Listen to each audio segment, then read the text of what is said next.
Hello friends, இன்றைக்கி நம்ம கருப்பு உளுந்தில் எப்படி இட்லி பண்ணுறதுன்னு பார்க்கலாம். இன்றைக்கி நான் 2 டம்ளர் அளவுக்கு அரிசி எடுத்திருக்கேன். அதுக்கு பார்த்தீங்கன்னா அரை டம்ளர் அளவுக்கு நம்ம உளுந்து எடுத்துக்கணும். நீங்கள் முழு கருப்பு உளுந்தும் எடுத்துக்கலாம். இன்றைக்கி பார்த்தீங்கன்னா நான் இந்த உடச்சி இருக்கிற உளுந்து தான் எடுத்திருக்கேன், கருப்பு உளுந்து. இப்போ இதை நான் தண்ணியை ஊற்றி நல்லா களைஞ்சி எடுத்துப்போம் ஒரு 4-5 தடவை. அதுக்கு 1 டீஸ்பூன் அளவுக்கு நான் வெந்தயம் சேர்த்து இது எல்லாத்தையுமே நான் நல்லா களைஞ்சி எடுத்துக்கிறேன். இது நல்லா நம்ம ஒரு 4-5 மணி நேரம் ஊற வச்சு எடுத்துக்கலாம். இப்போ பார்த்தீங்கன்னா நல்லா ஊறி வந்திருக்குது. உங்களுக்கு உளுந்து எவ்வளோ நல்லா நிறைய வந்திருக்கு பாருங்கள், ஊறி போய்.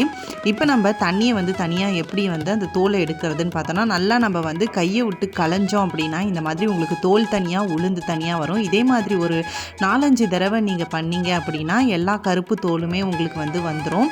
இதே மாதிரி நம்ம எல்லாத்தையுமே களைஞ்சி எடுத்துகிட்டு நான் உங்களுக்கு காமிக்கிறேன். அதே தண்ணியை யூஸ் பண்ணி நீங்கள் பண்ணலாம். தண்ணியும் சேவ் ஆகும். கருப்பு உளுந்தில் கஞ்சி, அதுக்கப்புறம் பார்த்திங்கன்னா பொடி இதெல்லாம் செய்யலாம், மிளகா பொடி. அதே மாதிரி நம்ம இட்லியுமே அரைச்சி செய்யலாம். இட்லி நீங்கள் செய்யும் போது அவ்வளோ சாஃப்டாக வரும். நீங்கள் பார்த்தாலே தெரியும். இப்போ நம்ம எல்லாத்தையுமே களைஞ்சி எடுத்துட்டோம். கொஞ்சம் தோல் இருந்தால் பரவாயில்ல, அது நல்லது தான்.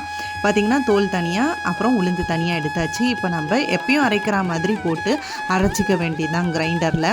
இது உளுந்து நல்லா காணு வரும் உங்களுக்கு. கிரைண்டரில் அரைக்கும் போது மிக்சியை கம்பேர் பண்ணும்போது உங்களுக்கு நல்லா பால் மாதிரி நல்லா பொங்கி வரும். இங்கே நார்மலாக செய்கிற வெள்ளை உளுந்து இட்லிக்கும் இந்த இட்லிக்கும் நிறைய டிஃப்ரென்ஸ் உங்களுக்கு தெரியும். அவ்வளோ ஃப்ளஃபியாக சாஃப்டாக உங்களுக்கு வரும் இட்லி.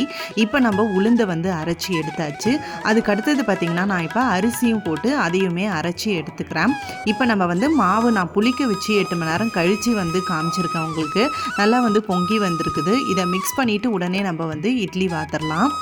நல்ல சாஃப்டாக ஃப்ளஃபியாக உங்களுக்கு வரும். கண்டிப்பாக இதை ட்ரை பண்ணி பாருங்கள். நம்ம இட்லி வேக வைக்கிறதுக்கு முன்னாடி பார்த்திங்கன்னா அந்த இட்லி பாத்திரத்தை நல்லா சுட பண்ணிவிட்டு அதுக்கப்புறமா நம்ம அதில் இட்லி வேக வச்சு எடுக்கும் போது நல்லா உங்களுக்கு சீக்கிரம் வெந்து வரும். இந்த ஹெல்தியான கருப்புளுந்து இட்லியை கண்டிப்பாக ட்ரை பண்ணி பார்த்துட்டு எப்படி இருக்குன்னு எனக்கு கமெண்ட்டில் மென்ஷன் பண்ணுங்கள். உங்களுக்கு டிஃப்ரென்ஸே தெரியாது அந்த வெள்ளை உளுந்துக்கும் இந்த உளுந்துக்கும். இந்த வீடியோ பிடிச்சிருந்தா மறக்காமல் லைக், ஷேர் அண்ட் சப்ஸ்கிரைப் பண்ணிக்கோங்க. தேங்க்யூ.